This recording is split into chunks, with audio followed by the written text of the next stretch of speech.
Welcome back to The Lead. I'm Jake Tapper. Now time for our sports lead. Is the NFL putting the squeeze on ESPN? The sports channel has pulled out of a planned documentary it was working on with the PBS program Frontline, which will investigate head injuries in pro football. League of Denial comes out in October, but Frontline released a preview of the special earlier this month. These players come down with dementia and then Alzheimer's, and then they're gone. Frontline investigates what the NFL knew and when they knew it. You can't go against the NFL. They'll squash you. You can't go against the NFL. They'll squash you. According to reporting from James Andrew Miller in the New York Times, executives from the NFL Network, and ESPN met last week, and the NFL expressed their displeasure with the documentary. And then, poof, last night PBS announced that ESPN was pulling out, writing that, quote, ESPN released their own statement that said because ESPN is neither producing nor exercising editorial control over the Frontline documentaries, there will be no co-branding involving ESPN on the documentaries or their marketing materials. The use of ESPN's marks could incorrectly imply that we have editorial control. As we have in the past, we will continue to cover the concussion story through our own reporting. An NFL spokesman tells CNN that, quote, it's not true that we pressured ESPN to pull out of the film. The lunch was requested several weeks ago by ESPN. We met with our business partners. We meet with our business partners, rather, on a regular basis, and this was not unusual.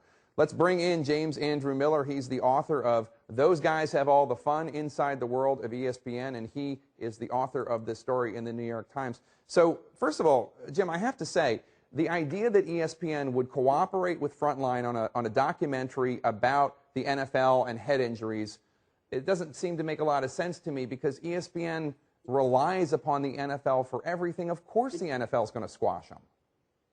Well, I think that's true. Starting in 1987, ESPN began to construct a serious journalistic enterprise. And one wonders why 15 months ago they decided that they needed Frontline. The statement they released yesterday actually sounds like a statement that they could have released 15 months ago, explaining why they didn't decide to get in business with Frontline. This whole idea about who would have ultimate control and co-branding, I think ESPN created a big problem for itself 15 months ago when they decided to do this. Are there indications that this Frontline documentary is going to be tougher than the reporting that ESPN has done on the whole injury of head injuries in the NFL?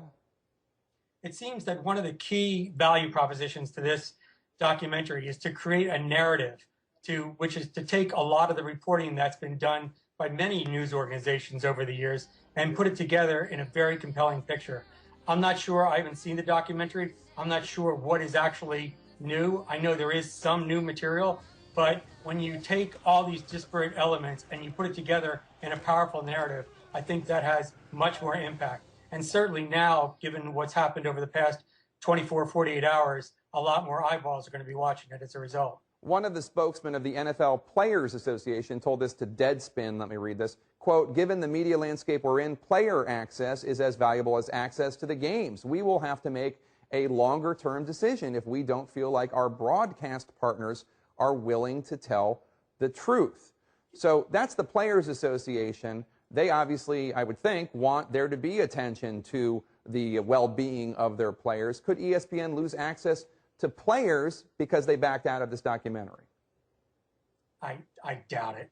I doubt it. ESPN at this point is, oxygen for the players and for the league. It's very, very important. It's a worldwide brand.